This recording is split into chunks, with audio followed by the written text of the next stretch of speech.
হাসনাত এমন এক ব্যক্তি হইছে যার গ্রান 18 কোটি জনগণ উপভোগ করতেছে। আলহামদুলিল্লাহ, আলহামদুলিল্লাহ।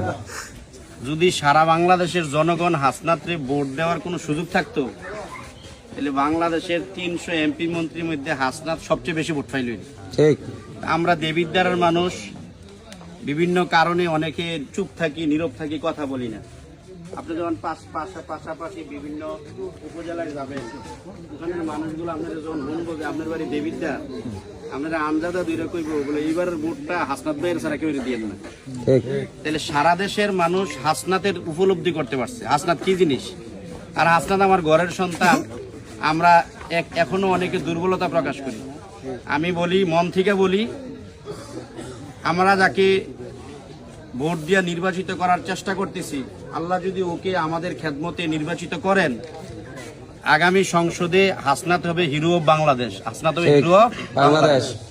300 এমপি মন্ত্রী মনে করেন সংসদে থাকবে, হাসনাত দাঁড়াইলে বাকি সবাই হাসনাতের তাকায় কথা শুনবে, এই ব্যক্তি। অতএব হাসনাতের ব্যাপারে ভোট ক্যাম্পিং করতে দেয়া নীরবতা, দুর্বলতার কোনো সুযোগ নাই।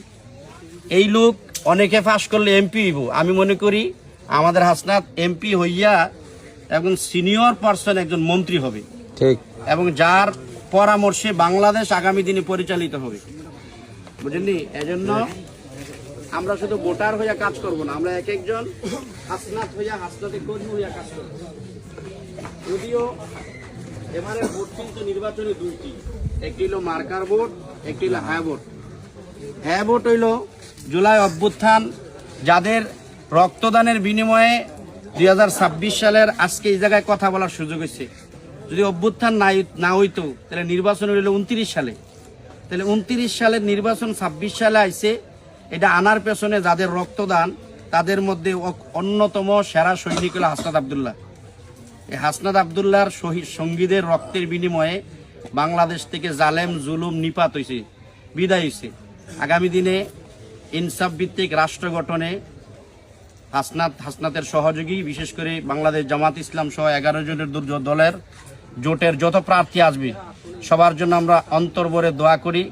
এদের জন্য হৃদয় থেকে ভালোবাসা দিয়ে নিজে কর্মী হয়ে আমি আমার পরিবার, আমার বাড়ির ভোটগুলো নিশ্চিত করব। আমরা ভোট দিব দুইটি, একটি দিব শাপলাগলিতে, আরেকটি দিব হ্যাঁ ভোটে। কি ভোটে? হ্যাঁ ভোটে। যদি হ্যাঁ ভোট বিজয়ী হয়, শাপলাগলি বিজয়ী হয়, আমরা আসলে বাংলাদেশের বয়স হয়েছে 54 বছর। আমরা এই 54 বছরের আগের মাটিতে এখনো দাঁড়িয়ে রয়েছি। আমরা কিন্তু অবহেলিত মহেশপুরবাসী। আমি হাসনাত ভাইয়ের কাছে, তার নেতৃবৃন্দের কাছে আবদার রাখবো, মহেশপুরবাসী দেবিদ্বারের 116টি নির্বাচনী বুথের মধ্যে, 116টি কেন্দ্রের মধ্যে ইনশাল্লাহ আমরা সর্বোচ্চ ব্যালট বিপ্লবের মাধ্যমে ভোট দিয়ে হাসনাত ভাইকে সর্বোচ্চ রেজাল্ট দিয়ে জয়যুক্ত করব। আপনি আমাদের মহেশপুরকে হৃদয়ের মণিকোটা স্থান দিয়ে আমাদের যত অবকাঠামোগত দুর্বলতা আছে এগুলোকে সমাধান করে উন্নয়নের সর্বোচ্চ শিখরে মহেশপুরকে রাখবেন। আমরা আপনার জন্য দোয়া করছি। আল্লাহ তাআলা আপনাকে শুধু দেবিদ্বার নয়, সারা বাংলাদেশের 18 কোটি মানুষের খেদমত করার তৌফিক দান করুক। আসসালামু আলাইকুম ওয়া রাহমাতুল্লাহি ওয়া বারাকাতুহু।